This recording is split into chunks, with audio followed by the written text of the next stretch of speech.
దేవునికి స్తోత్రం. పరిశుద్ధ గ్రంథంలో నుంచి మొదటి యోహానుకు రాసిన పత్రిక 1వ అధ్యాయము 7వ వచనం.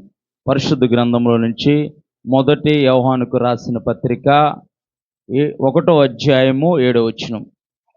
అయితే ఆయన వెలుగులోనున్న ప్రకారము మనమును వెలుగులో నడిచిన ఎడల మనము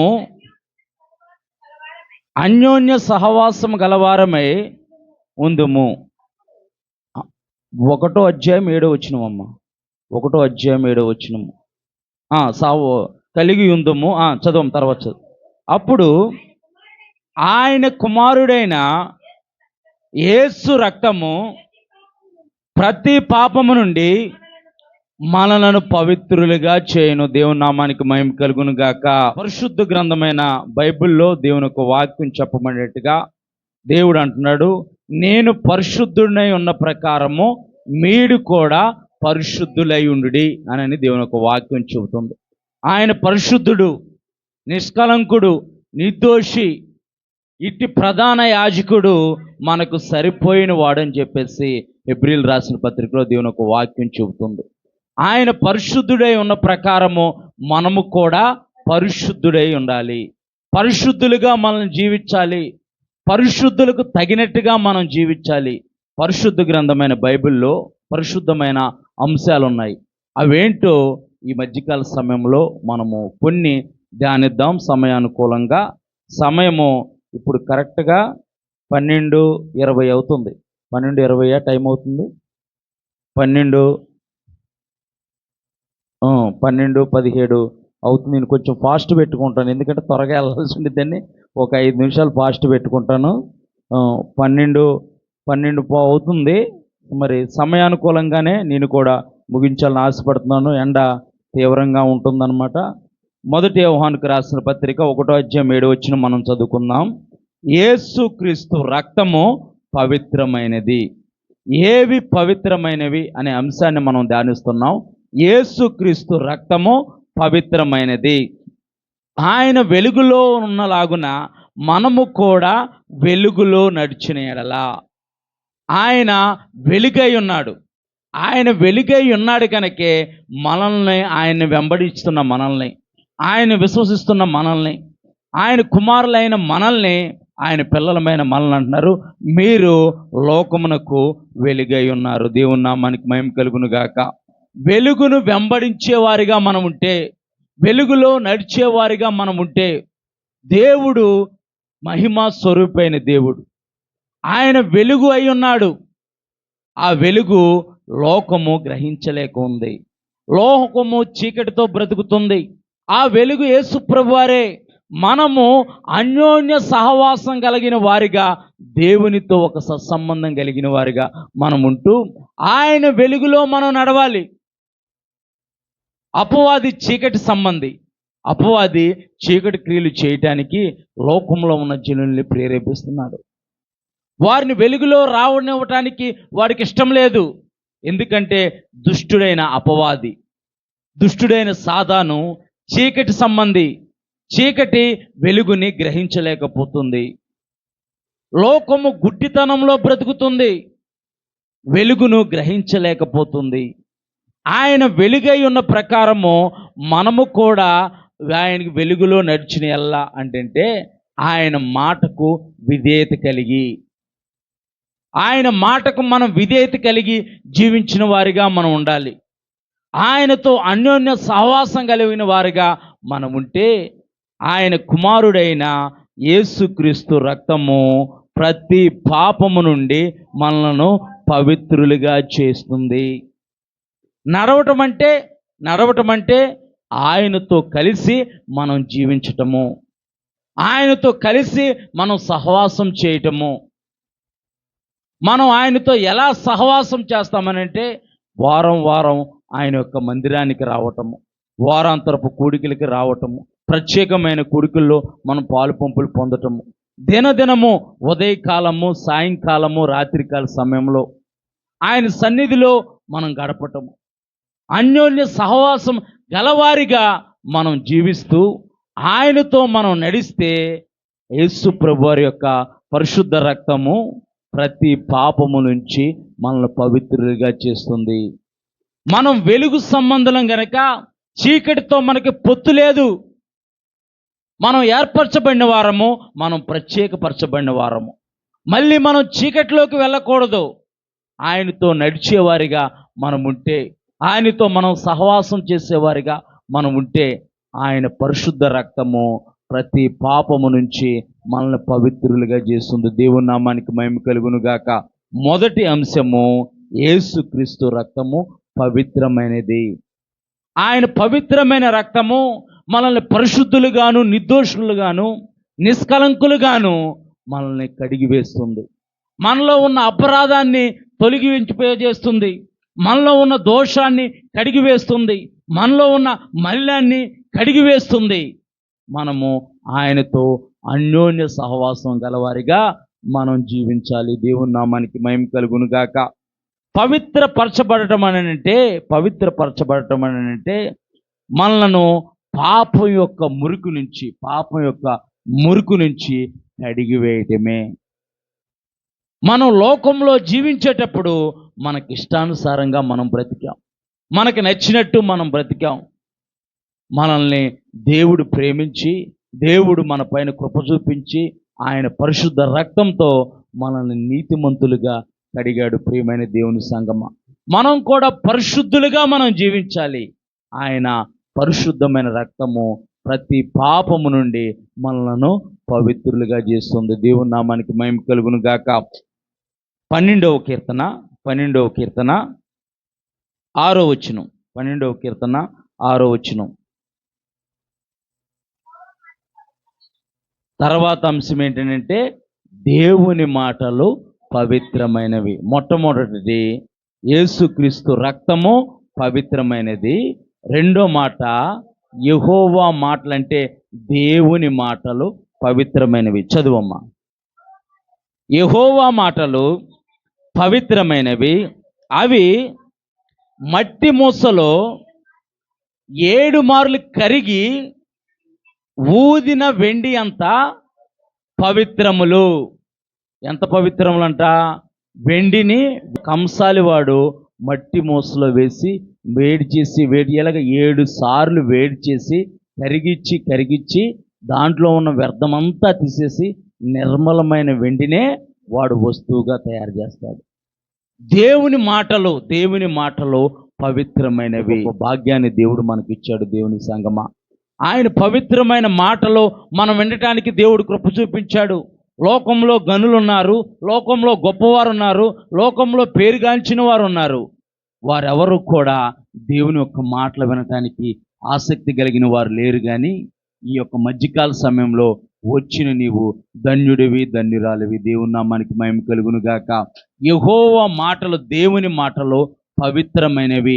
ఈ పరిశుద్ధ గ్రంథంలోని ఈ పవిత్రమైన మాటలు నీ విని నీ హృదయంలో భద్రపరుచుకుంటే, నీ హృదయంలో వాటిని జాగ్రత్తగా దాచుకుంటే, మీకేది ఇష్టమో అడుగుడి, మీరు బహుగా ఫలించటం వలన తండ్రి మహింపరచబడతాడు. దేవుని నామానికి మహిమ కలుగును గాక. మనం బహుగా ఫలించటం వల్ల తండ్రి మహింపరచబడతాడు. యెహోవా మాటలు పవిత్రమైనవి అంటే ఆయన మాటలు మన హృదయాల్ని ఏం చేస్తాయనంటే బాగు చేస్తాయి, మన స్వభావాన్ని సరిచేస్తాయి, నెమ్మదిలో ఉన్న మనకి. అందుకే దావీదు భక్తుడు అంటున్నాడు, బాధలలో నీ వాక్యము నాకు నెమ్మది కలగజేస్తుందంట. బాధల్లో ఉన్న మనకు నెమ్మది కావాలని అంటే మనుషుల మాటల వల్ల నెమ్మది దొరకదు, కానీ మనుషుల మాటల వల్ల ఆధారం దొరకదు, కానీ జీవము గల దేవుని యొక్క వాక్యములోనే నెమ్మది దాగి ఉంది. యెహోవా మాటలు పవిత్రమైనది.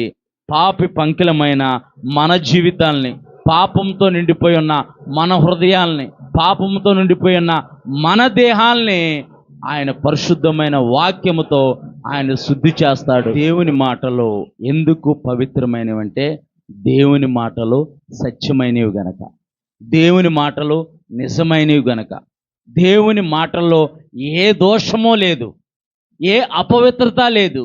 ఎందుకంటే ఆయన పరిశుద్ధుడు గనక. యెహోవా మాటలు పరిశుద్ధమైనవి.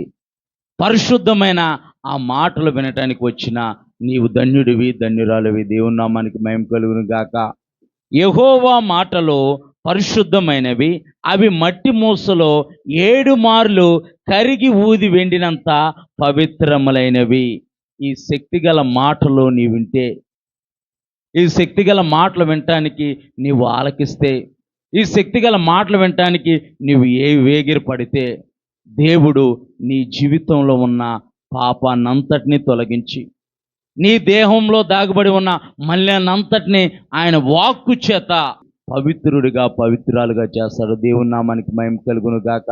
మన హృదయాల్లో దాగి ఉన్న పాపాన్ని మనకు ఎత్తి చూపించేది దేవుని యొక్క వాక్యము. ఆ పాపాన్ని ఒప్పింపచేసేది దేవుని యొక్క వాక్యము. ఒక నరహంతకుడు ఉన్నాడనుకో, ఒక వ్యభిచారి ఉన్నాడనుకో, ఒక ద్రోహి ఉన్నాడనుకో, వారందరినీ దేవుడు ఆకర్షించేవాడిగా ఉన్నారు. వారందరూ ఎలా మార్చబడ్డారని అంటే, దేవుని యొక్క వాక్యము వారితో మాట్లాడటం ద్వారా, దేవుని యొక్క వాక్యము వారిని హెచ్చరించడం ద్వారా, దేవుని యొక్క వాక్యము వారిని పట్టుకోవటం ద్వారా.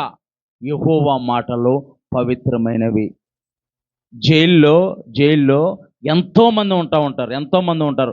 వారికి చాలాసార్లు దొంగలకు కానీ, లేకపోతే నరహంతకులకు కానీ, వ్యభిచారులకు కానీ, వారందరికీ కౌన్సిలింగ్ ఇస్తారు. ఇలా పని చేయకు, ఇలా చేయకు, జాగ్రత్తగా ఉండనని కౌన్సిలింగ్ ఇస్తూ ఉంటారు. ఆ కౌన్సిలింగ్ ఇచ్చినా సరే వారు పదే మళ్ళీ అదే పొరపాటు చేసి మళ్ళీ శిక్షణ అనుభవించడానికి వెళ్తూ ఉంటారు. యెహోవా మాటలు పవిత్రమైనవి. ఆ మాటలు వినటానికి నీవు ఆతృత పడితే, ఆ మాటలు నీ చెవిని పెట్టుకుంటే, ఆ మాటలు నీ హృదయంలో దాచుకుంటే, ఆ మాటలు పాప పంకలమైన నీ జీవితాన్ని పరిశుద్ధుడిగా మార్చేస్తాయి. దేవుని నామానికి మహిమ కలుగును గాక. పాపంతో పట్టబడిపోయి ఉన్న నీ జీవితాన్ని, పాపపు బంధకాల్లో దాగి ఉన్న నీ జీవితాన్ని, పాపపు కట్టులతో కట్టబడి ఉన్న నీ జీవితాన్ని ఆయన వాక్కు చేత బాగు చేసే దేవుడై ఉన్నాడు. ఆయన వాక్కు చేత నీ జీవితాన్ని కట్టేవాడిగా ఉన్నాడు. ఆయన వాక్కు చేత నీకు ఉన్న ప్రతి విధమైన సమస్య నుంచి నిన్ను విడిపించేవాడిగా ఉన్నాడు. దేవుని నామానికి మహిమ కలుగును గాక. యెహోవా మాటలు పవిత్రమైనవి. ఆ పవిత్రమైన మాటలు వినడానికి వస్తున్న మనం కూడా పవిత్రంగా, పరిశుద్ధంగా మనం కూడా జీవించాలి. మిమ్మల్ని పరిశుద్ధులు అగుటకే నేను పిలిచి ఉన్నానని పరిశుద్ధుడైన యేసు ప్రభువారు అంటున్నాడు. ఆయన మాటలు వింటున్న మనము పరిశుద్ధంగా జీవించేవారిగా ఉండాలి. దేవుని నామానికి మహిమ కలుగును గాక. మొదటి మాట, యేసుక్రీస్తు రక్తము పవిత్రమైంది గనక పాపంలో ఉన్న మనల్ని, పాపంతో నింపబడి ఉన్న మన హృదయాల్ని ఆయన పరిశుద్ధుడైన రక్తము మనల్ని పవిత్రులుగా చేస్తుంది. దేవుని నామానికి మహిమ కలుగును గాక. రెండో మాట, యెహోవా మాటలు పవిత్రమైనవి. ఆ మాటలు వింటున్న నీవు ధన్యుడివి, ధన్యురాలివి. ఆ మాటలు నీ హృదయంలో దాగి ఉన్న పాపాన్ని సైతము, పాపపు మురికిని సైతము, పాపపు మలినాన్ని సైతము ఆయన వాక్యం చేత ఉదక స్నానం చేస్తాడు. దేవుని నామానికి మహిమ కలుగును గాక. అందుకే ఆయన వాక్యము ప్రాణాత్మ మూలుగుల్లోకి విభజించినంత మట్టుకు దూరుతూ శక్తినిచ్చే వాక్యం అండి ఈ వాక్యము. నెమ్మదిని కలగజేసే వాక్యం అండి ఈ వాక్యము. లోకంలో ఉన్నవారికి వెర్రితనంగా ఉండవచ్చు, లోకంలో ఉన్నవారికి మనల్ని చూస్తే ఎటకారంగా ఉండవచ్చు, కానీ ఇది మన జీవితాలని బాగు చేసింది. ఇది లోకంలో ఉన్న ఎంతోమంది జీవితాలని ఇది వెలిగించింది. లోకంలో ఉన్న ఎంతోమంది భయంకరమైన స్థితిలో ఉన్నవారి బ్రతుకులను మార్చింది పరిశుద్ధ గ్రంథంలోని పవిత్రమైన మాటలు. దేవుని నామానికి మహిమ కలుగును గాక. మొన్న వైజాగ్ ప్రాంతం వెళ్తే అక్కడ ఒక ఆత్మీయ సహోదరులు, స్నేహితులు, పాస్టర్ గారు ఆయన సాక్ష్యం చెబుతూ, ఎప్పుడు వినలేదు తెలుసు కానీ నాకు ఎప్పుడు వినలేదు ఆయన సాక్ష్యం చెబుతున్నాడు. ఆయన సాక్ష్యం చెబుతూ అంటున్నాడు, చిన్న వయసు నుంచే ఆయనకి నాటుసారా తాగటము, దొంగతనాలు చేయటం అలవాటైందంట. చిన్నతనం నుంచే నాటుసారా తాగటము, దొంగతనాలు చేయటం అలవాటైందంట. అలవాటైతే ఒకరోజు దొంగతనాలు చేయడానికి, కొబ్బరి బొండాలు దొంగతనాలు చేయడానికి వెళ్ళాడంట. కొబ్బరి బొండాలు దొంగతనాలు చేయడానికి వెళ్తా ఉంటుంటేనంట ఒక ఆయన తెల్ల బట్టలు వేసుకొని ఒక ఆయన అంట వచ్చి యేసు ప్రభు నిన్ను ప్రేమిస్తున్నాడని చెబితే నానా బూతులు తిట్టి పంపించేశాడంట. నానా బూతులు తిట్టి పంపించేశాడంట. ఇక ఈయన పని ఇదే. ఎంతనంటే గజి దొంగలాగా తయారయ్యాడంట. గజి దొంగలాగా. ఎలాగంటే అప్పుడు ఎలా ఉండేవి, మనకి రోడ్డు పక్కన బడ్డీ కొట్లు ఉంటా ఉండేవి. ఇప్పుడు ఇప్పటిలాగా షాపులు ఉండేవి కాదు, బడ్డీ కొట్లు ఉంటా ఉండే. కిరాణా కొట్లు కూడా చెక్క బడ్డీ కొట్లు, అలాగ బడ్డీ కొట్లు, ఇనప బడ్డీ కొట్లు ఉంటా ఉండే. వాళ్ళతో స్నేహం పెంచుకొని, ఆ బడ్డీ కొట్లతో స్నేహం పెంచుకొని, వాళ్ళ దగ్గర తాళాలు ఉంటాయి కదా, అవి లైబే సబ్బుకి అంటించి మారు తాళాలు చేపించి కొట్టుకు తాళం వేసినట్టుగానే ఉండేదంట. కొట్లన్నీ దూసేసేవాడంట. దాచేసేవాడంట. అటు సరుకు అంతటిని దాచేసేవాడంట. అంటే గజి దొంగ, అంత గజి దొంగ. 15-16 సంవత్సరాల వయసు దొంగతనం చేస్తుంటే ఒక ఆయన వస్తే ఆయన చంపేశాడంట. ఈయన మైనర్ కనుక ఆ కేసు ఏమీ లేకుండా తీసేశారంట. నేను తర్వాత అడిగాను అయిపోయిన తర్వాత, మరి అన్నా మరి నువ్వు మర్డర్ చేసావు కదా, జైలుకి వెళ్ళలేదా అని అంటే, ఏదో దేవుడు కృపను బట్టి పెద్దోళ్ళు అందరూ కలగజేసుకొని మైనర్ని కనుక నా మీద కేసు లేకుండా చేశారు అన్నట్టు. అలాంటి వ్యక్తి మళ్ళీ ఇంకోసారి ఆయన వచ్చి ఎక్కడో కాలువ దగ్గర అక్కడ బట్టలు ఉతుక్కుంటా ఉంటుంటే దేవుడు నిన్ను ప్రేమిస్తున్నాడంటే అప్పుడు కూడా తిట్టి పంపించేసాడంట. చర్చికి ఎందుకు వెళ్ళేవాడంటే పలహారం పెడతారని, అందమైన అమ్మాయిలు ఉంటారని వెళ్ళేవాడంట చర్చికి. పలహారం ఏమైనా పెడతారు, భోజనాలు ఏమైనా పెడతారు, అందమైన అమ్మాయిలు ఉంటారు, ఎవరి దగ్గర ఏమైనా సరుకుంటూ కొట్టేద్దామని చెప్పేసి చర్చికి వెళ్ళేవాడంట. అలాంటి చర్చికి వెళ్తున్న వ్యక్తితో దేవుడు మాట్లాడితే ఆ పాపపు జీవితాన్ని అంతటినీ వదిలిపెట్టేసి బైబిల్ పట్టుకొని చర్చికి వెళ్తూ ఉంటుంటే వాళ్ళ ఊరోళ్ళందరూ ఎగతాళి చేశారంట. వాళ్ళ నాన్నతో చెప్పారంట, ఒరే మీ పెద్దోడు అమెరికా దేవుడిని, ఇంగ్లీష్ దేవుడిని నమ్ముకున్నారా అని చెప్పంటే వాళ్ళ నాన్న ఫుల్గా తాగొచ్చేసి రాత్రిపూట చితక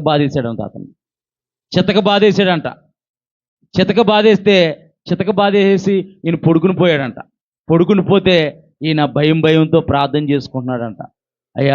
అయ్యా ఏం చేయాలి ప్రభువా, మరి మా నాన్న ఇలా కొడుతున్నాడు, ఏం చేయాలి ప్రభువా అంటే, ఆ తాగి చితక బాధేసిన వాళ్ళ నాన్నతో ఆ రాత్రికాల సమయంలో దేవుడు మాట్లాడాడంట. దేవుని నామానికి మహిమ కలుగును గాక.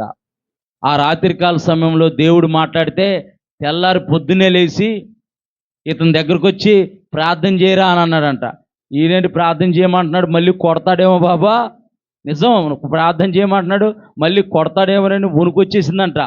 అతనికి ప్రార్థన చేయటం కూడా రాదంట. ఆ సహోదరుడికి, నాకు ప్రార్థన చేయటం కూడా రాదు, ఏదో బైబిల్ పట్టుకొని అలాగా వెళ్తా వస్తా వాక్యం వింటా ఉండేవాడిని, ఏదో చదువుకుంటా ఉండేవాడిని, నాకు ప్రార్థన చేయటం రాదు, ఆ భయంతోనే ఏం ప్రార్థన చేశానో నాకు తెలియదు. అప్పటి నుంచి మా నాన్న కూడా దేవుణ్ణి నమ్ముకొని బైబిల్ పట్టుకొని, నీ దేవుడు మాట్లాడతాడని అన్నావు కదా, రాత్రి నాతో మాట్లాడాడు అన్నాడంట. దేవుని నామానికి మహిమ కలుగును గాక. మరి ఇంత గజి దొంగల్ని, ఇంత భయంకరమైన పరిస్థితుల్లో ఉండటం వారిని మార్చేది ఏంటంటే ఆ మాటలు పవిత్రమైనవి. ఆయన మాటలే, ఆయన పరిశుద్ధమైన మాటలే మానవుల యొక్క జీవితాలని వెలిగిస్తుంది. దేవుని నామానికి మహిమ కలుగును గాక. ఇప్పుడు ఆ సహోదరుడు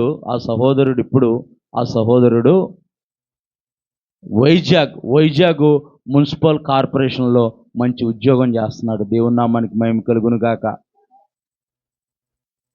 అంటే దేవుడు ఎంతగా హెచ్చిచ్చాడంటే అలాంటి వ్యక్తిని ఇది మన వైజాగ్లో 50 లక్షల ఫ్లాట్ కొనే విధంగా హెచ్చిచ్చాడు. దేవుని నామానికి మహిమ కలుగును గాక. ఏది ఒక గజి దొంగని 50 లక్షలు పెట్టి ఫ్లాట్ కొనే విధంగా దేవుడు హెచ్చించాడు. దేవుని నామానికి మహిమ కలుగును గాక.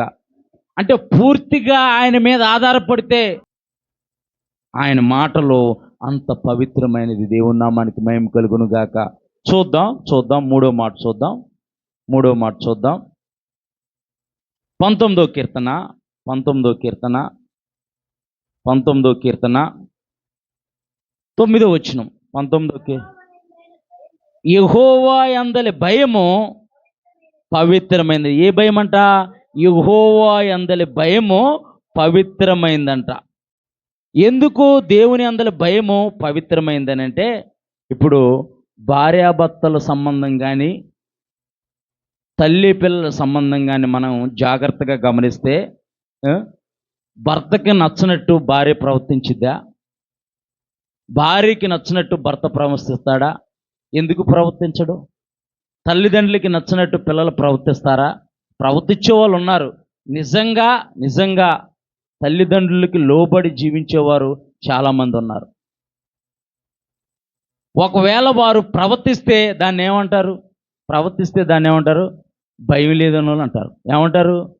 భయం లేదు. నీకు మొగుడంటే భయం లేదు, నీకు భార్య అంటే భయం లేదు, నీకు తల్లిదండ్రులు అంటే భయం లేదు, పెద్దోళ్ళంటే భయం లేదు. అది పవిత్రమైన బంధం, పవిత్రమైనది, పరిశుద్ధమైనది. అంటే ఆ యొక్క బంధంలో దాగి ఉన్న పవిత్రత, జెన్యూన్గా మాట్లాడుతావు అంటే నిజంగా మాట్లాడతావు. యెహోవా యందలి భయము పవిత్రమైనది. అంటే దేవుడికి మనం దేవుణ్ణి గౌరవిస్తున్నామని చెప్పేసి ఎలా తెలిసిద్ది? దేవుణ్ణి గౌరవిస్తున్నామని చెప్పి ఎలా మనం దేవుడికి చూపిస్తామని అంటే, ఆయన అందలి భయం వలన. నటన కాదు. కొంతమంది నటిస్తారు, కొంతమంది ప్రార్థనా పరులాగా నటిస్తారు. అది వేరే సంగతాలు. వాళ్ళు చర్చిలో ఒకలా నటిస్తారు, ఇంట్లో ఒకలా నటిస్తారు, బయట ఒకలా నటిస్తారు.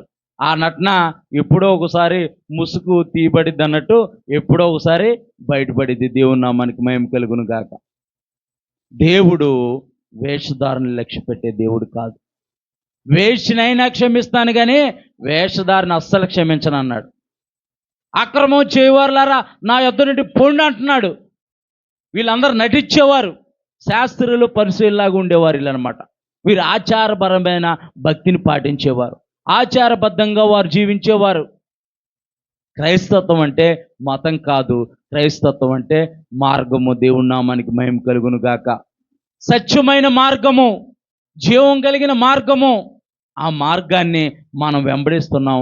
ఆ మార్గము మన జీవితాలను వెలిగిస్తుంది. దేవుని నామానికి మహిమ కలుగును గాక. మతం అయితే ఆచారబద్ధంగా ఉండిద్ది.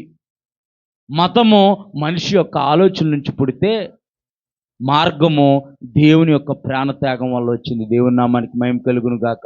ఆ లోకరక్షకుడైన యేసు ప్రభువారు 2025 సంవత్సరాల క్రితము కన్నికైన మరీ గర్భాన్ని జన్మించి తన్ను తాను రిక్తునిగా చేసుకొని సర్వలోక మానవాళి పాప పరిహార్థమై ఆయన బలిగా, అర్పణగా అర్పించబడ్డాడు. ఆయన రక్తము వల్లనే మనకు పాప క్షమాపణ కలుగుతుంది. ఆయన రక్తం వల్లనే మనకు విడుదల కలుగుతుంది.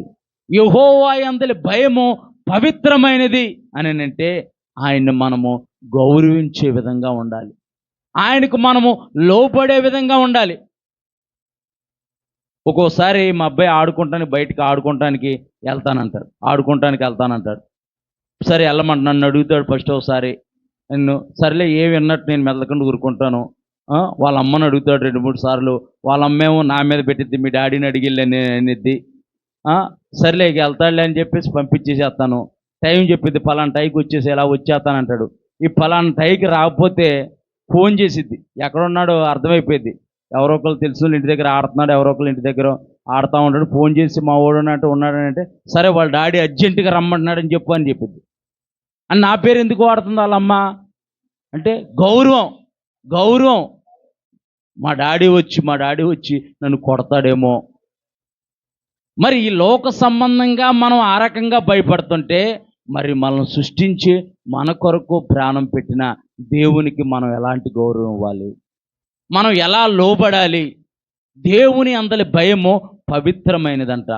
ఆ పవిత్రమైన భయానికి మనం లోబడే వారిగా ఉండాలి. ఎందుకనంటే ఆయన పరిశుద్ధుడు, నిష్కలంకుడు, నిర్దోషి గనక. నేను మొన్న ఒకసారి చెప్పాను ఒక మాట చెప్పాను. దేవుని అందలి భయము అని అంటే ఆయన ఎవరినైనా ప్రేమిస్తే వారిని గౌరవిస్తాం. ఎలా గౌరవిస్తాం? వారికి నచ్చంది ఏది కూడా మనం చెయ్యం. మనకి ఇష్టం లేకపోయినా సరే కొంతమందితో మనం స్నేహం చేస్తూ ఉన్నప్పుడు కొంతమంది నాన్ స్టాప్గా మాట్లాడే వాళ్ళు ఉంటారు అన్నమాట. వాళ్ళు మాట్లాడుతుంటే మనకి ఇరిటేటింగ్ కలిగినా సరే మనం ఓపిక పడతాం. ఎందుకు ఓపిక పడతాం? వాళ్ళంటే మనకి ఇష్టం గనక. అంటే మనకి అవసరం లేకపోయినా సరే మనం గౌరవిస్తున్నాం. ఎందుకు? వాళ్ళు ఎందుకు అలా పద్దాకులు మాట్లాడతావు అంటే ఫీల్ అవుతారుగా. ఎందుకు అలా పద్దాకులు మాట్లాడుతున్నావు? అది నోరా ఇంకేమన్నా అన్నాం అనుకో, మేము ఫీల్ అవుతారా? ఫీల్ అవరా? ఫీల్ అవుతారు కదా. అది నోరా ఇంకేమన్నా అనుకో, మా అమ్మాయి స్కూల్ నుంచి రాగానే మొదలుపెట్టింది ఇంకా. రాత్రి పడుకునే వరకు మాట్లాడుతూనే ఉండిద్ది. వాళ్ళ అమ్మ కొద్దిసేపు పాపమ్మ తాళం వేసుకో, నోటికి తాళం వేసుకోమ్మా, తాళం వేసుకోమా అని చెబుతూ ఉండిద్ది. ఆమెను అన్నాం అనుకో, నోటికి తాళం వేసుకోమని అన్నాం అనుకో, ఇక బొంగమూతి పెట్టుకునేది అనమాట. ఇంకా పక్కకి వెళ్ళిపోయింది, ఇంకా అలిగి పక్కకి వెళ్ళిపోయింది. నన్ను మాట్లాడొద్దన్నారని చెప్పేసానని. మళ్ళీ ఎంతోసేపు ఉండదో, 5 నిమిషాలు కూడా అవ్వదు, మళ్ళీ మొదలెట్టేసింది. మళ్ళీ 5 నిమిషాలు కూడా ఆగదు, మళ్ళీ మళ్ళీ మొదలెట్టేసింది. మళ్ళీ మనం ఒకరిని గౌరవిస్తున్నామంటే, ఒకరిని ప్రేమిస్తున్నామనంటే వారికి మనం లోబడతాం, వారిని మనం గౌరవిస్తాం. దేవుని అందలి భయానికి మనం ఎలా గౌరవం ఇవ్వాలి?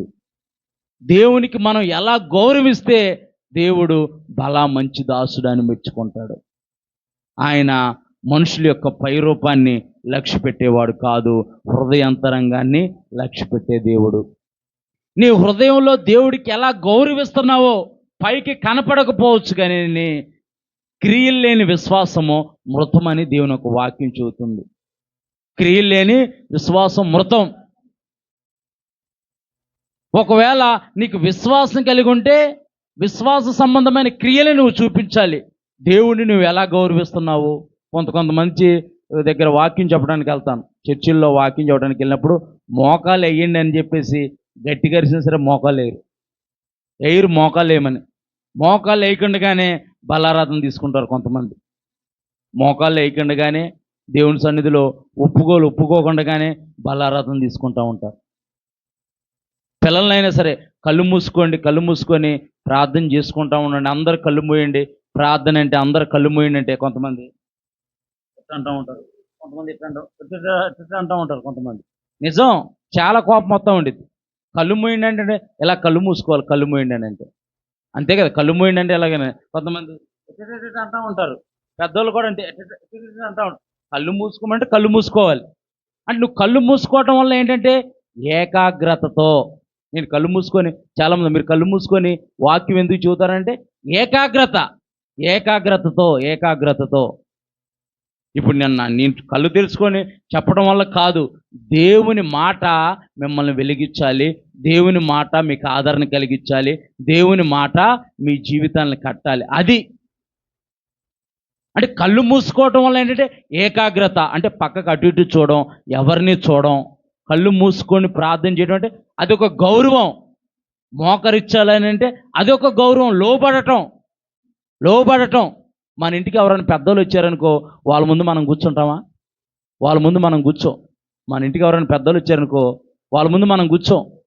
మంచు కుర్చీయే, మన ఇల్లే, మన సోఫానే, మన మంచమే, మనం కూర్చుంటామా? కూర్చోం. వాళ్ళు ఏమంటారు? వాళ్ళ ఇల్లు అయినట్టు వాళ్ళు కూర్చోండి అమ్మా, పర్లేదు కూర్చోండి సరే, పర్వాలేదులేండి, పర్వాలేదు. గౌరవం అంటే గౌరవం అనేది ఎలా దొరుకుతుంది? లోబడటం వల్ల. కళ్ళు మూసుకోమంటే కళ్ళు మూసుకోవాలి, ప్రార్థన అని అంటే కళ్ళు మూసుకోవాలి, దేవునికి స్తోత్రం అంటే దేవునికి స్తోత్రం చెప్పాలి. కొంతమంది నోరు కూడా తెరవరు. కొంతమంది నాకు చాలా బాధ. ఇప్పుడు వాక్యం చెప్పేటప్పుడు ఒక మాటను నువ్వు స్వీకరిస్తే ఆ మాట నీ జీవితంలో కార్యసిద్ధి కలగజేసింది. దేవుని నామానికి మహిమ కలుగును గాక. అంటే ఏదైనా దైవజనుడు ఒక మాటను చెబుతున్నప్పుడు ఆ మాటను స్వీకరించాలి. ఆ మాటను నేను మొదటి నుంచి సేవకు వచ్చిన మొదటి నుంచి నేను అలవాటు చేసుకున్నాను. పలకాల నోటితో ఒక మాటను మనం స్వీకరించాలి.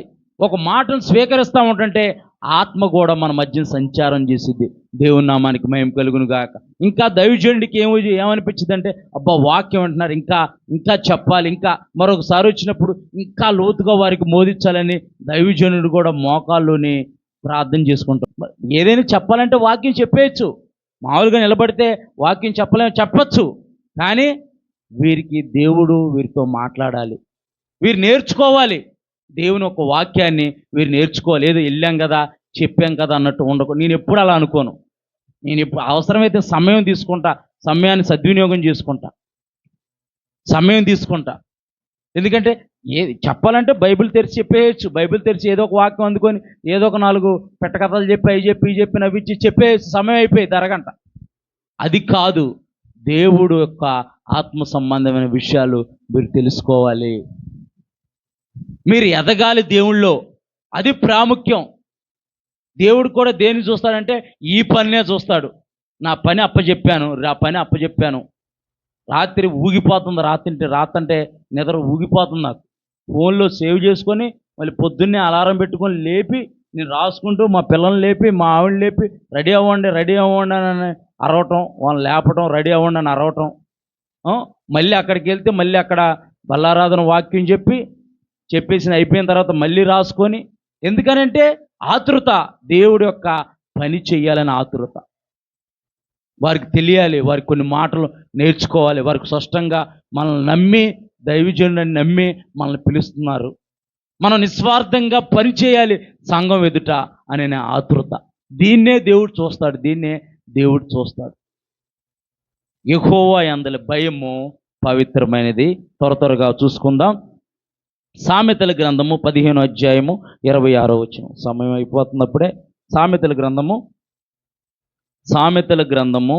15వ అధ్యాయము 26వ వచనం. దురాలోచనలు యెహోవాకు హేయములు, దయగల మాటలు ఆయన దృష్టికి పవిత్రములు. ఏంటంట?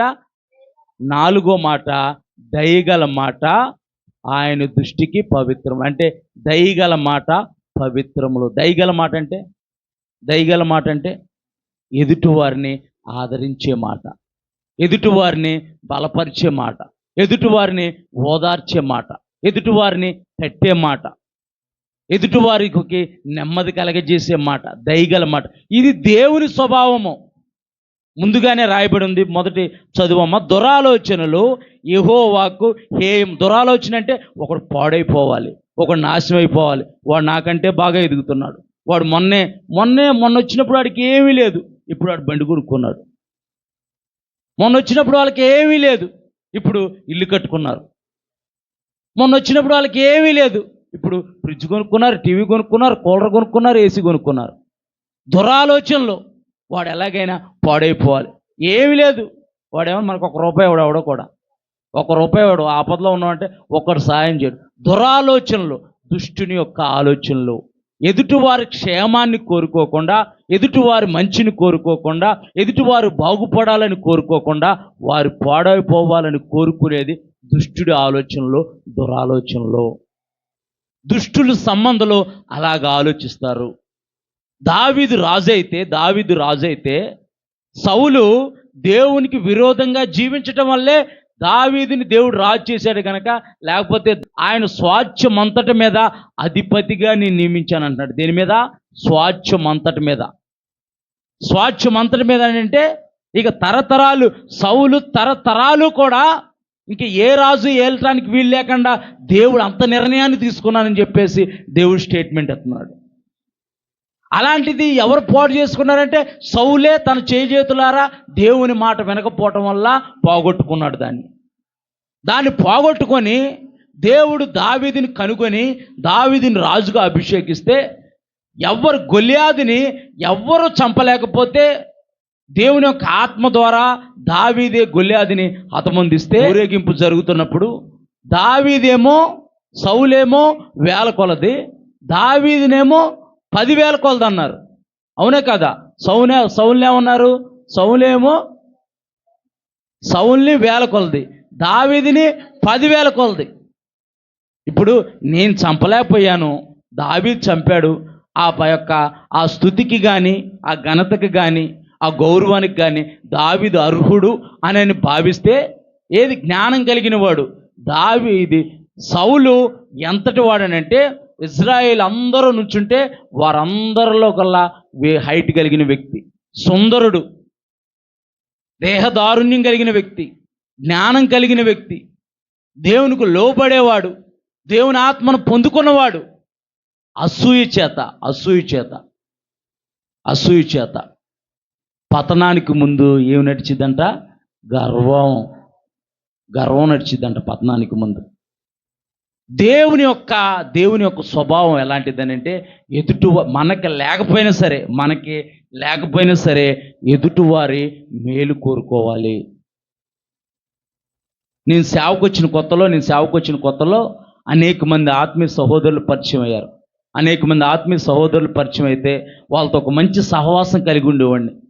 వాళ్ళందరూ అనేవాళ్ళు, అన్న దేవుడు నిన్ను పిలిచాడంటే, నన్ను పిలిచాడన్నా, నిజంగా పిలిచాడన్నా అని చెప్పేసి చెబుతూ ఉండేవాడిని.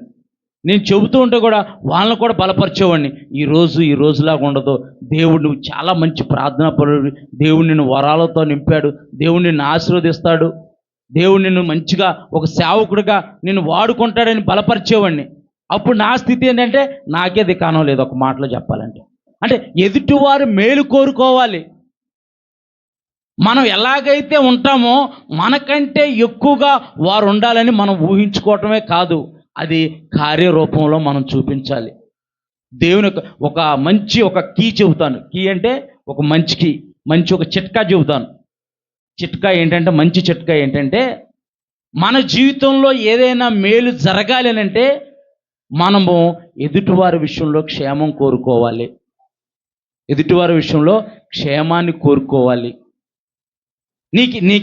నీకేదైనా కావాలి అని అంటే అసలు ముందు నువ్వు దాన్ని ఇవ్వాలి.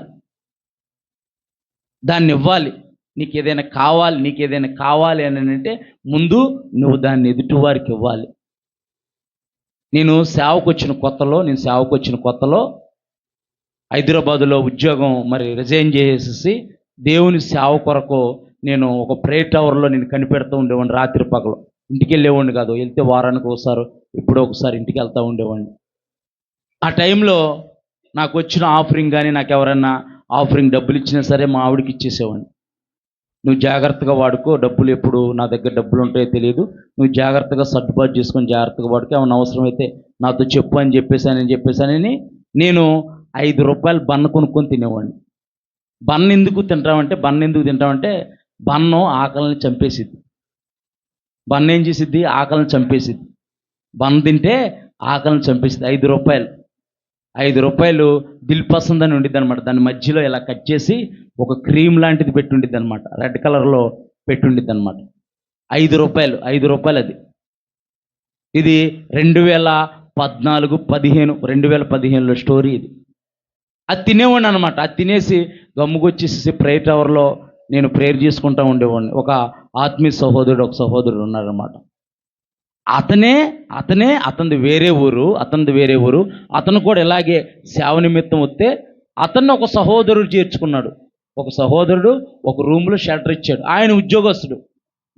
దేవుని ఒక సేవ కొరకు ఉన్నాడు కనుక ఇలాంటి కుర్రోడిని మనం ఎంకరేజ్ చేస్తే దేవుడు మనల్ని ఆశీర్వదిస్తాడని ఆ కుర్రోడిని ఈ యొక్క ఉద్యోగస్తుడు బ్రదరు చేర్చుకొని షెల్టర్ ఇచ్చి అతనికి భోజనం పెట్టడం అలాగా చేస్తున్నాడు అనమాట. జాగ్రత్తగా రూమ్ని జాగ్రత్తగా చూసుకోవడం, ఇద్దరు కలిసి ప్రేయర్ అలా చేస్తున్నాడు.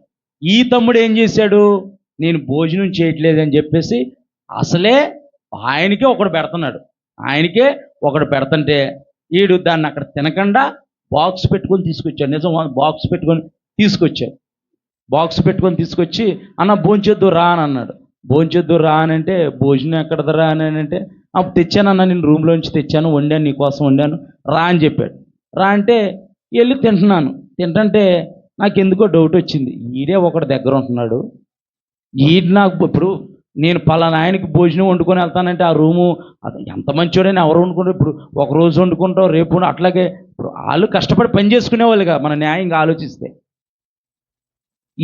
నాకెందుకో అలా అనిపించి తినేసి మళ్ళీ అడిగాను, ఎరా నువ్వు తిన్నావారనంటే నేను అక్కడే తినేసాను, ఇటు తినలేదు. అది బాక్స్ పెట్టుకొని తీసుకొచ్చాడు నాకు, ఈడు తినలేదు. నేను అన్నాను, తమ్ముడు నువ్వు నాకు పెట్టాలనుకుంటున్నావు, మంచిదేరా, అది తెచ్చింది ఏదో ఇద్దరం కలిసి తిందాం, లేదనంటే నువ్వు తినేసే, పర్లేదు, ఏం పర్లేదు, నువ్వు తినేసే నాకు దేవుడు నన్ను ఎలాగలాగా నన్ను పోషిస్తాడు అని అంటే నేను వచ్చే వరకు నా వెన్నంటే నిలిచాడు తమ్ముడు. నేను తణుకు వచ్చే వరకు కూడా తను కూడా ఇక్కడికే రావాలనుకున్నాడంట, నీ దగ్గరికే వచ్చేద్దాం అనుకున్నాను. అంటే ఎదుటివాడి మనం మేలు కోరుకొని, అసలు వాడికి ఆడు ఎలా ఉండేవాడు గాలి, నేను అప్పుడు కూడా ఇలా కొద్దిగా పర్లేదు బాగానే ఉండి ఇంత లావలేకపోయినా కొంచెం బాగానే ఉండేవాడిని. ఆడు గాలికి ఎగిరిపోయేటట్టుండే, అసలు పేగులు ఎముకలు లేనట్టుండేవాడు.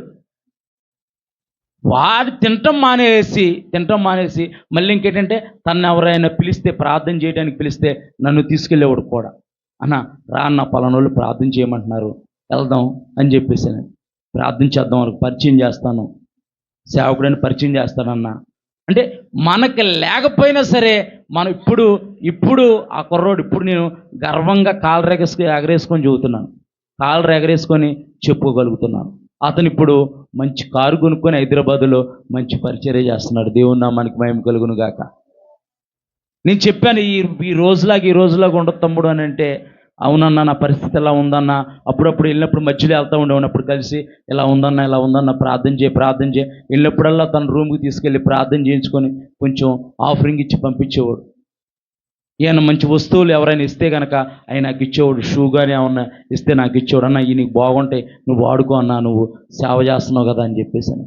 అంటే మనం ఏదైతే విత్తుతామో ఆ పంటను మనం కోసుకుంటాం. దేవుని నామానికి మహిమ కలుగును గాక. దయగల మాట పవిత్రమైనది. అంటే మనం ఒకరిని కట్టే విధంగా మన మాటలు ఉండాలి. వాడు పాడైపో జీవమరణంలో నేలకు వశం. నోరు ఉంది కదా అని నేను డ్రైనేజీ వాసనలాగా మాట్లాడకూడదు. మనం ఏ మాటలు పడితే ఆ మాటలు మాట్లాడకూడదు. మంచి మాటలు పలకాలి. ఒకరి జీవితాన్ని కట్టే విధంగా, ఒకరి జీవితాన్ని మనం ఆదరించే విధంగా. అనేక మంది కష్టాల్లో ఉంటారు, అనేక మంది బాధల్లో ఉంటారు. మనం వెళ్ళిపోయి పెట్రోల్ పోసి అగ్గిపోలు వెలిగించే విధంగా మీరు చేసుకున్నారు అనుభవించండి అనకూడదు. అమ్మా పర్లేదమ్మా, ఈ సమస్య వచ్చిందా, ఏం కాదు, దేవుడు ఉన్నాడు, ధైర్యంగా ఉండు. దేవుడు ఏదో ఒక పరిస్థితి, ఏదో ఒక ద్వారం తెరుస్తాడు. ఏదో ఒక పరిస్థితులన్నీ మామూలే, ఇవి ఎల్లకాలం ఉండవు. ధైర్యంగా ఉండు, ప్రార్థన చేయలేదు. ఒకసారి మోకరించి ప్రార్థన చేస్తానమ్మా మీ కొరకని చెప్పేసి ప్రార్థన చేయమని చెప్పేసి అని అన్నాడు. దేవుడు వారి జీవితంలో కార్యం చేయకపోయిన తర్వాత సంగతి. మనము దయగల మాట ఒక మాట మాట్లాడాలి. ఏమీ కాదు ధైర్యంగా ఉండు, మీరు చేసుకున్నారుగా అనుభవించండి అని మనం అనకూడదు. మనకు అర్థమైనా మన పరిస్థితి తెలిసిన సరే మీరు చేసుకున్నారుగా మీరే అనుభవించండి అని మనం అనకూడదు. ఏం కాదు దయగల మాట. అంటే దేవుని స్వభావం. వ్యభిచారం చేసే స్త్రీని పట్టుకొని వచ్చారు శాస్త్రులు యేసుప్రభువు వారి యొద్దకు. పట్టుకొని వచ్చి, నువ్వు బోధకుడు కదా, తప్పు చేస్తున్న స్త్రీని ధర్మశాస్త్రం ప్రకారం రాళ్లతో కొట్టి చంపాలి, ఇప్పుడు నువ్వేమంటావు అని అడిగారు యేసుప్రభువు వారు. నువ్వేమంటావు? ధర్మశాస్త్రం ప్రకారం తప్పు చేసిన వాళ్ళని రాళ్లతో కొట్టి చంపాలి కదా, ఇప్పుడు నువ్వేమంటావు అని అంటే యేసుప్రభువు వారు అన్నారు, మీలో తప్పు చేయని వాడు ఎవడో రాయేయండి అన్నారు. రాయేయమని చెప్పి కింద నేల మీద మొత్తం వాళ్ళ చరిత్ర అంతా రాస్తున్నాడు. ఈయన ఎవడెవడ ఏం చేశాడంట చరిత్ర అంతా రాస్తున్నాడు. ఒక్కడు లేడంట ఆ దరిదాపుల్లో. నేను తలకాయ పైకి చూసి, ఏంటమ్మా ఎవరో రాయేయలేదా అని అంటే, ఎవరో లేరయ్యా అని అంటే, నేను కూడా నిన్నేమో అన్నావు, ఎప్పటి నుంచైనా మంచిగా ఉండు అన్నాడు. ఏమన్నాడు? ఎప్పటి నుంచైనా మంచిగా ఉండు అన్నాడు. అంతే. యేసు ప్రభువు వారు చచ్చిపోయిన తర్వాత కూడా ఆమె మంచిగానే బ్రతికి ఒక సాక్షిగా జీవించిన. దేవుని నామానికి మహిమ కలుగును గాక. అంటే ఒక్క మాట, అమ్మా నేను కూడా నిన్నేమన్నావు, ఇక నుంచైనా మంచిగా ఉండు. మనం కేకలేసి రంకిలేసి అరిసేసి మన ఎనర్జీ వేస్ట్ చేసుకున్నంత మాత్రాన ఎవరు మారరు. దయగల మాట, ఒక్క మాట దయగల మాట మనం మాట్లాడేగా. సామెతలు 15:26 ఆలోచనలు యెహోవాకు హేయములు, దయగల మాటలు ఆయన దృష్టికి పవిత్రములు. దురాలోచనలు చేసేవారికి, ఎదుటివారిని నాశనం కోరుకునే విధంగా, ఎదుటివారి కీడు కోరుకునే విధంగా మనం ఉండకుండా ఎదుటివారి మేలు కోరుకునే విధంగా మనం ఉంటే, ఎదుటివారి మంచి కోరుకునే విధంగా మనం ఉంటే, దయగల మాటతో మనం వారి జీవితాన్ని కడితే దేవుడు నిన్ను అనేకులకు ఆస్వాదకరంగా మారుస్తాడు. దేవుని నామానికి మహిమ కలుగును గాక.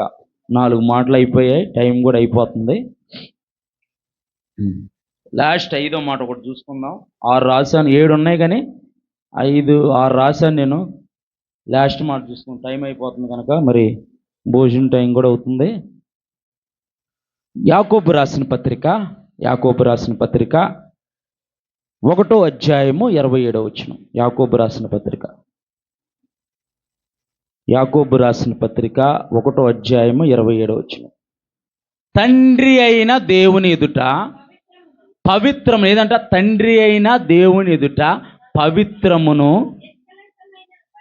నిష్కలంకమైన భక్తి ఏదనగా దిక్కులేని పిల్లలను, విధవరాలను వారి ఇబ్బందులో పరామర్శించుటయే ఇహలోక మాలిన్యము తనకంటకుండా బ్రతకడమే.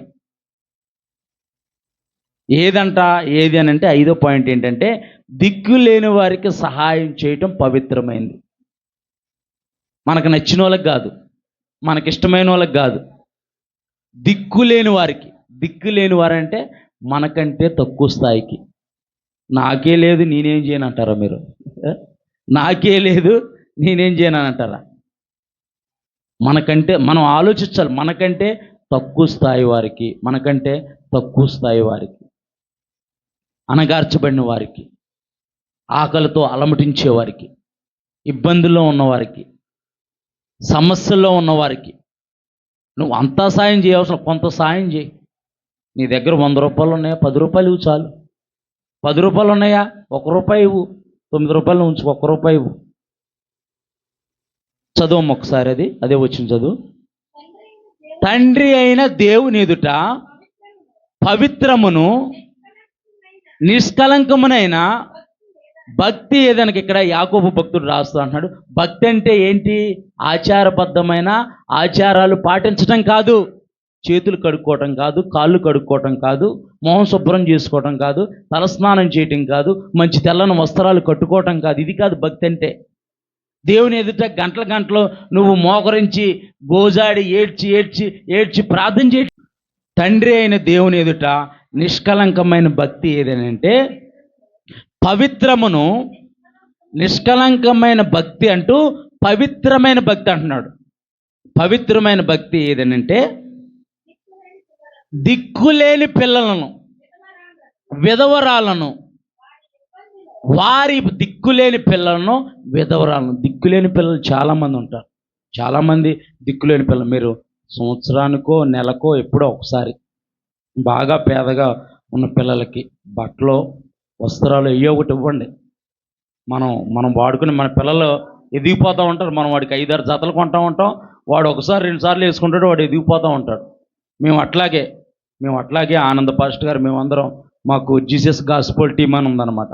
ఇప్పుడంటే వెళ్ళట్లేదు, కానీ ఇప్పుడు ఈ పరిచర్యలు ఎక్కువైపోయి మేము కూడా బిజీ అయిపోయి వెళ్ళట్లేదు. కానీ అప్పుడు నెలకొకసారి ఏజెన్సీ ప్రాంతాలు వెళ్తూ ఉండేవాళ్ళం. ఏజెన్సీ ప్రాంతాలు వెళ్తూ ఉంటుంటే ఉప్పెర్ల అనే ఒక ప్రాంతం ఉంది. ఉప్పెర్లనేని పులిరామన్న గుడి దాటి వెళ్ళాలన్నమాట. అది కన్నాపురం పులిరామన్న గుడి ఏజెన్సీ ప్రాంతం అనమాట.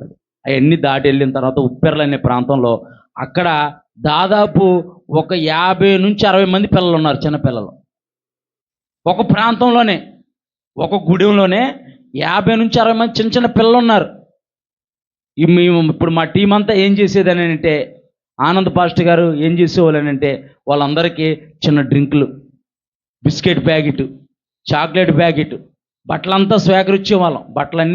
బట్టలన్నీ స్వీకరించి కొన్ని మంచిగా ఉండే కొనేవాళ్ళం. ఎందుకంటే వాళ్ళు సంతల్లో కొనుక్కుంటారు బట్టలు, మళ్ళా షాపుల్లో కొనుక్కోరు, వాళ్ళు సంతలో కొనుక్కుంటారు. సంతలో ఎలాంటివి అని అంటే బాగా పాత అయిపోయినాయి, వాటికి ప్యాచ్ వర్క్ చేసినవి, చినిగిపోయినాయి, మళ్ళీ కట్ చేసి కుట్టినవి, అలాంటివి వాడుకుంటూ సంతలో కొనుక్కుంటూ ఉంటారు అన్నమాట. ఆయన ఒకసారి చూశాడంటే, వీళ్ళేంటి సంతలో కొనుక్కుంటున్నారు అని చూసి, అప్పటి నుంచి ఆయన మన దగ్గర బట్టలు ఉంటాయి కదా, బట్టలు మంచిగా ఉన్న బట్టలు, ఎక్కువ కాలం మన్నే బట్టలు తీసుకెళ్దామని అవి తీసుకుంటారు, బయట కూడా కొంటూ ఉంటారు బట్టలు. అంటే దిక్కులేని పిల్లల్ని, అంటే చేసింది చెప్పుకోకూడదు, తెలియటం కొరకు పరిచర్య తెలియటం కొరకు. అప్పుడు కూడా అడిగితే సిస్టర్ గారు కూడా చాలా బట్టలు మాకు పోగు చేసి ఇచ్చారు. అంటే అలా వాళ్ళు దిక్కులేని పిల్లలు, వారికి మనం ఏం చేయగలుగుతాం? ఇచ్చామనుకో 4 రోజులు వేసుకుంటారు. అది దేవుని గురించి చెబుతాం. మన దేవుని ప్రేమ ఎలాంటిదని వ్యక్తిపరచాలి కదా, ఎదుటివారికి మనం వ్యక్తిపరచాలి కదా. నిష్కలంకమైన భక్తి ఏదనగా తండ్రి అయిన దేవుని ఎదుట దిక్కులేని పిల్లలను, విధవరాలను, వారి ఇబ్బందులు. విధవరాలకి పింఛన్ ఇస్తుంది కదండి గవర్నమెంట్ 3,000 అని అనకండి. విధవరాలకి గవర్నమెంట్ 3,000 పింఛన్ ఇస్తుందని అనకండి. నువ్వు ఏదైనా సాయం చేయడానికి ప్రయత్నం చేయి. నువ్వు ఏదైనా ఆదుకోవటానికి ప్రయత్నం చేయి.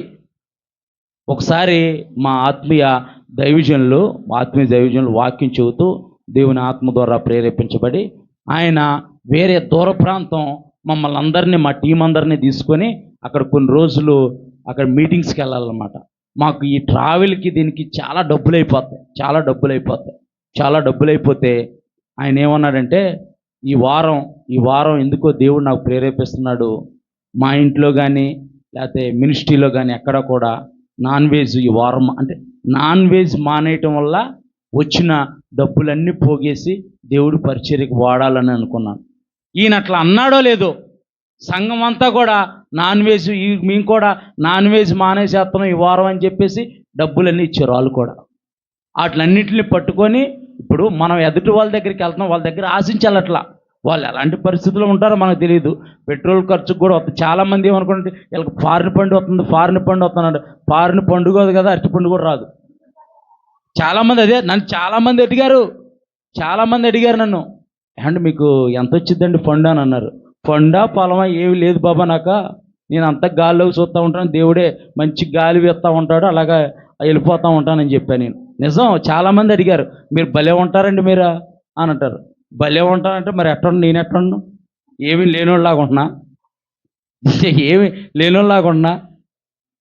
మీరు ఎంత చదువుకున్నారు? మొన్న ఒకసారి మొన్న వారంలో వైజాగ్ వెళ్తే, అన్న నువ్వు ఎంత చదువుకున్నావు అని అడుగుతున్నారు. నువ్వు పిహెచ్డి చేయన్నా అంటున్నాడు ఒక తమ్ముడు. అన్న నువ్వు పిహెచ్డి చేయన్నా అని అంటున్నాడు. పక్కన ఉన్న పాస్టర్ గారు అన్నారు, ఏసైలో ఆయన పిహెచ్డి చేసేలే, ఏహెచ్డి వద్దని అన్నాడు ఆయన. నిజం, వాస్తవం. అంటే మనకి ఏదో వచ్చేస్తాను. ఎవరెత్తారు? మనమే ఇవ్వట్లేదు ఎవరికి ₹1. ఎవడెత్తాడు? మనకెవడెత్తాడు? ఆ వారం అంతా కలెక్ట్ చేసి ఆయన పరిచర్యకి మమ్మల్ని అందరిని తీసుకొని వెళ్ళి రావడానికి ప్రశాంతంగా వెళ్ళొచ్చాం. అంటే ఆ ఒక్క వారం మనం తగ్గించుకోవటం వల్ల దేవుని పని జరిగింది. ఇప్పుడు ఎవరో వాళ్ళు ఇస్తారని చెప్పేసి వెళ్ళాల్సిన అవసరం ఉండదు. ఇంకా భయంగా లేకపోతే బెదురుగా ఈ డబ్బులు సరిపోవా అన్నట్టు ఉండదు. అంటే మనకున్న అవసరతల్ని మనం ఒకసారి మానుకుంటే ఏమైద్ది? నేను చెప్పేది అది. మనకున్న అవసరతల్ని మనం మానుకున్నాం అనుకో ఏమైద్ది? ఏమీ కాదు. మనం ఏమైనా బలహీనపరచబడిపోతామా? మనం ఏమైనా తగ్గిపోతాం, 1 కేజీ తగ్గుతామా? అంటే అది ప్రేమను వ్యక్తపరచటం. అంటే కాయిన్ మనం అనుకుంటాం, ఒక ₹10 కాయిన్, ₹5 కాయిన్ అనుకుంటాం. అవి వేస్తా ఉండగా ఏమైద్ది? ఇప్పుడు ఒక కాకి ఉందంట, కుండలో నీళ్ళు అడుక్కున్నాయంట. అది ఒక్కొక్క రాయి ఎత్తి ఏమైంది? ఆ నీళ్ళు పైకి వచ్చేసినాయి. మనం ఒక్కొక్క కాయిన్ వేస్తే అన్నవుతుంది. ఎప్పుడో ఒకసారి అవసరం అయింది. ఆ దేవుని పనికి వాడచ్చు, ఇంట్లోకి వాడచ్చు, ఏదో ఒక అవసరం అయింది. ఎవరిని అడిగే పని ఉండదు. మనం దాయాలంటే ఇప్పుడు బ్యాంకుకి వెళ్ళి ఒక ₹1000 జమ చేయాలంటే మనకే ఉప్పట్లేదు. ఏదో సమస్యలు, ఏదో ఇబ్బందులు అనుకుంటున్నాం మనం. నాకు చాలా బాగా, అయ్యో మనం కూడా దాస్తే బాగుండు కదా, మనం కూడా అలా ₹1 అలా దాచుకుని ₹10 కాయిన్ వేసైతే పోయిద్దిగా. ఈరోజు పొద్దున పూట ₹10 కాయిన్ వేసాం, సాయంత్రం ఉంటే ఒక ₹5 కాయిన్ వేయటం. అలా దాత ఏదో ఒక రోజు అవసరం వచ్చింది. అంది చెప్పేది నిన్ను. అవసరం అన్నప్పుడు ఎవడన్నా ఇవ్వాలంటే ఎవడో ₹5 వడ్డీ అంటాడు, ₹10 వడ్డీ అంటాడు. మొన్న ఒకసారి ఒక అతను అంటాడు ₹20 వడ్డీ అంట తేతల్లో. అత్యవసరం అంటే ₹20 వడ్డీ అంట. వాడు సావాలా బతకాలన్నా నేను. అవసరం అలాంటిది పాస్టర్ గారు అన్నారు వాళ్ళు. అవసరమైతే తీసుకొని లేకపోతే మానేయండి అన్నారు. ₹20 వడ్డీ అంట. అంటే అవసరం అలాంటిది. అది ఎప్పుడో దొంగల పాలు అయిపోయింది, అది వేరే విషయం అనుకోండి. అంటే మనము అలాంటి ప్రేమ కలిగి మనం ఉండాలి. అలా నువ్వు ఒక్కొక్క ₹10, ₹5 దాసి మొత్తం అయిపోయిన తర్వాత ఎవరికైనా దిక్కులోని వాళ్ళకి ఏదైనా సాయం చేయి. అది పెద్ద అమౌంట్ కాదుగా. నేను ₹50 దాయమంటలేదు, ₹100 దాయమంటలేదు. అంటే మన ప్రేమను, అంటే మన నిష్కలంకమైన భక్తి, పవిత్రమైన భక్తి ఏదనగా దిక్కులేని పిల్లలను, విధవరాలను, వారి ఇబ్బందులు పరామర్శించటయే. నువ్వు గంటలు ప్రార్థన చేసి గంటలు నువ్వు మోకాళ్ళు వేసినా సరే, నీకు ప్రార్థనకి రాని జవాబు ఇలా దిక్కులేని వారిని వాదుకుంటే. ఒకసారి ఒక సేవకుడు వచ్చాడు మా ఇంటికి, నేను ముగిస్తాను. ఒకసారి అదే ఈ వైజాగ్ వెళ్ళిన ఇందాక సాక్ష్యం చెప్పిన పాస్టర్ గారు మా ఇంటికి వచ్చారు. గత నెలలో 2 నెలల క్రితం వచ్చారన్నమాట. నేను ఏదో పని కోసం 300 రూపాయలు ఎంతో దాచుకున్నాను బైబిల్లో పెట్టి. ఏదైనా అర్జెంట్ అవసరం అంటే ఎవరైనా సేవకు పిలుస్తారు కదా, గబాలను వెళ్ళాలంటే ఛార్జీకి కావాలి కదా, పెట్రోల్ ఖర్చుకి కావాలి కదా అని పక్కన పెట్టుకుని అలా ఉంచుకున్నాను అన్నమాట. అలా ఉంచుకుంటే ఆ పాస్టర్ గారు వచ్చారు. పాస్టర్ గారు వస్తే ప్రార్థన చేస్తున్నప్పుడు భోజనం చేసి వెళ్ళండి అంటే, చేసి వచ్చేసామన్నయ్య, ఏమొద్దు వెళ్ళిపోతాను, మళ్ళీ నైట్ నేను ఎక్కేసేయాలి. ఆయన వేరే పని ఉండి చూసుకొని వచ్చేసాడు మా ఇంటికి. వెళ్తా కనపడి వెళ్దామని వచ్చాడు అని ప్రార్థన చేసి వెళ్ళిపోతానని చెప్పి కొద్దిసేపు కూర్చొని మాట్లాడి జస్ట్ కాఫీ అది తాగి ఇంకా ప్రార్థన చేస్తున్నప్పుడు నాకు అనిపించింది ఆ సేవకుడికి ఆ అమౌంట్ అని అనిపిస్తుంది. నా దగ్గర ఉన్నాయి అవే, వాస్తవంగా నా దగ్గర ఉన్నాయి అవే. నేను ప్రార్థన చేస్తూ ఉంటుంటే మా ఆవిడని ఎలా అని చెప్పి నీ దగ్గర డబ్బులు ఎంత ఉన్నాయని అన్నాను. ఫలానంత ఉంది, సరే 200 ఇవ్వని చెప్పి అవి కలిపి మొత్తం ఆయన ప్రార్థన అయిపోయిన తర్వాత ఆయన చేతిలో పెట్టాను. మీరు నమ్మండి, తర్వాత 2వ రోజు మేము రాజమండ్రి ప్రేయర్కి వెళ్ళాం. ప్రేయర్కి వెళ్తే నా కానుక ఎంత వచ్చిందో తెలుసా? అంటే మనము విత్తాలి. ఇప్పుడు విత్తనం వేస్తే మనం మామిడి చెట్టు విత్తనం వేస్తాం, అది ఏదో ఒక రోజున ఫలిచ్చిద్దని చెప్పి నీళ్ళు పోస్తామా, ఎరువేస్తామా, లేకపోతే ఇది ఏం కాయలు కాసిద్దో కాయదో దీనికి నీళ్ళు వేయటం అనవసరం అంటామా?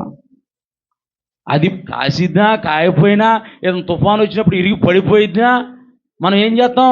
దానికి మంచిగా మొదలు శుభ్రం చేసి ఎరువేసి అదేసి ఇదేసి నీళ్లు పోసి పొద్దున సాయంత్రం పెంచుతాం. రోజు చూసుకుంటాం ఎంత ఎదుగుతుంది, ఉగాది వచ్చేసింది, పోతుందా పోయట్లేదా చెక్ చేసుకుంటాం కదా. సీజన్ వచ్చింది, కాయలు కాస్తుందా కాయట్లేదా. అంటే మనం ఏదైనా సరే విత్తామంటే దానికి ప్రతిఫలము మనం తప్పకుండా కోసుకుంటాం. దేవుని నామానికి మహిమ కలుగును గాక. ఇలాంటి కోకొల్లలు ఉన్నాయి నా జీవితంలో, ఇలాంటి కోకొల్లలు ఉన్నాయి. ఒకరోజు చాలా ఇష్టపడి ఒక షర్టు కుట్టించుకుంటే ఒక సహోదరుడికి ఇచ్చేయమని చెప్పి దేవుడు అంటున్నాడు. ప్రభువా, నేను ఇష్టపడి కుట్టించుకున్నాను, బయట ప్రార్థనకి వెళ్ళటానికి అని ఇచ్చేసేయమని అన్నాడు. ఇచ్చేసేసాను అసలు.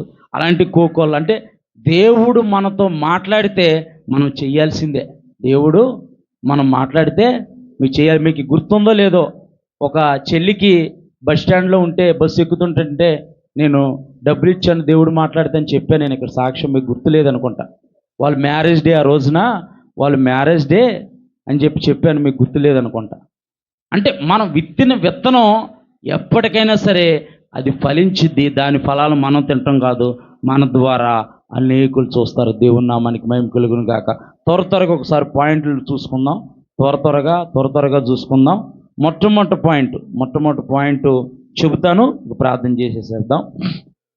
మొట్టమొదటి పాయింట్, యేసుక్రీస్తు రక్తము పవిత్రమైనది, తర్వాత దేవుని మాటలు పవిత్రమైనవి, తర్వాత దేవుని అందరి భయము పవిత్రమైనది, దయగల మాట పవిత్రమైనది, దిక్కులేని వారికి సహాయం చేయటము పవిత్రమైనది. 5 మాటలు మనం ఈ మధ్యకాల సమయంలో చూసుకోవడానికి దేవుడు కృప చూపించాడు కనుక ఈ 5 మాటలు మీ హృదయంలో ముద్రించుకోండి. వీటి ప్రకారం మనం జీవిద్దాం. అట్టి కృప దేవుడు మనందరికీ దయచేయునుగాక.